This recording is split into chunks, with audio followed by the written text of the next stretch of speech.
Hey there, hi there, ho there, Andrew here, the horror host for Generation X, Y, and Z, with a review of Netflix's 2017 film, The Babysitter. The Babysitter was written by Brian Duffield and directed by music video director McG. Okay, in all fairness, McG has also directed films besides music videos. Those other films would include things like Charlie's Angels and Terminator Salvation. The movie also stars internet sensation Andrew Bachelor, Bella Thorne, Hannah Mae Lee, Robbie Amell, Judah Lewis as the main protagonist Cole, and Samara Weaving as the titular character. I hope I got that word right. Samara? Is that it? Not titular, I got that. That just rolls off the tongue. Anyways, Samara Weaving's character, the babysitter, her name is Bee, and boy is she a royal bee in this movie, though there is no resting bee face. Why didn't they use that joke in the movie? Side note, Samara Weaving is the niece of Hugo Weaving, and she is no stranger to horror, as she has starred in Ash vs. Evil Dead. The story involves Cole, who is madly in love with his babysitter Bee. She is everything that he isn't. Funny, popular, and extremely confident. After talking with his friend at school about what the babysitter does with her boyfriend when the kids go to sleep, Cole decides to stay up past his bedtime. And he realizes that it isn't what he thought it was going to be when he finds out that Bee and her friends are a bunch of killers making a pact with the devil. Now, if he can only last until his parents get home from their vacation. As the story goes, this is quite refreshing because it's kind of a reversal of roles, so to speak. I mean, we see all the character types that tend to be fodder in a horror movie, and they're actually the bad guys in the horror movie. I mean, we see the snooty cheerleader, the goth girl, the handsome jock, the comedy sidekick, and of course, the babysitter, and all of these characters that are in the movie are usually throwaway characters, but the script gives them a little bit more depth, and that's a really good thing. Giving you an example, the jock holds on killing Cole and gives him a pep talk to stand up for himself against a bully that shows up, only then to go back and try to kill him. Now that's a sign of a true psychopath and a great character trait for one of the killers. The only thing I can say that might be a little negative about the screenplay is it was almost a half an hour until something exciting that reads a horror movie showed up. And I'm not kidding here either. 28 minutes go by until the first death scene. So that means there's 25 minutes of exposition, character build-up, setting the tone, all the stuff that's supposed to be in the first act, which typically is in the first 10 minutes of a movie.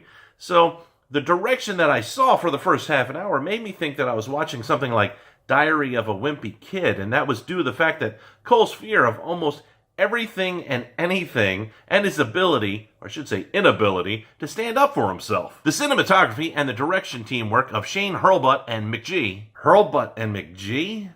Sounds like a TV show on the Cartoon Network's Adult Swim. Anyway, both Hurlbut and McG have worked together in other projects, and they're pretty fluid in their visual storytelling with blends of third-person shots and first-person shots through the eyes of Cole. They use the right type of lighting, color, and filters to set the tone and make the audience feel what is needed to be felt at that time. I will say there are times in this movie that it feels like they were going for something like Scott Pilgrim vs. the World in a visual style, and it pulled me out of the movie just as I was getting sucked into it. Besides the actors that I've already stated, the supporting cast is pretty strong in this movie as well. Leslie Bibb and Ken Marino do a great job of being the supportive and caring mom and dad of Cole, and comedian/actor Chris Wilde is one of Cole's school friend's dad and neighbor. As far as the acting is concerned, I think everyone gave a pretty strong performance in the film.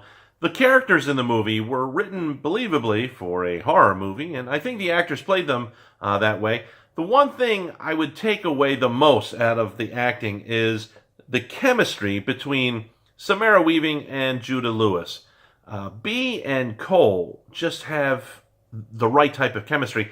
The type of chemistry that is needed in any good horror movie when you're talking about the protagonist and the antagonist locking it up, having their personalities clash, having that emotion between the two of them. You can really see it in the film, and you can see how Bee and Cole really think about each other and how their relationship flows in and out throughout the movie. With the strong characters, well-written dialogue, and performance of the actors, this movie can hold its own in the dark comedy/horror genre. However, with the slow build-up, over-the-top cartoon violence, and some out-of-character visual storytelling, this movie made me feel like it didn't know what it wanted to be. I mean, is it a comedy? Is it a horror? Is it a coming-of-age story? And the answer to that is yes, all of the above. Like I said earlier, earlier, this movie has moments where you feel like it's one part Diary of a Wimpy Kid, one part Scott Pilgrim vs. the World, and one part of the movie Scream. I can honestly say that you could end up at the end of the movie saying, I was entertained, but I have no idea what I just watched. And because of that reason, I don't know if I could say that this is library worthy.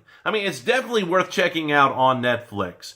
And I would give this a 3.5 skulls out of 5, but due to the originality of the script, I'm going to go ahead and push it to 4 out of 5 skulls. And as always, if you liked the video, make sure you tap the like button. If you're new to the channel, hit the subscribe button. And of course, be part of the notification squad. All you got to do is click the bell icon. That way you get notified the moment that I upload. And I will see you in the next video.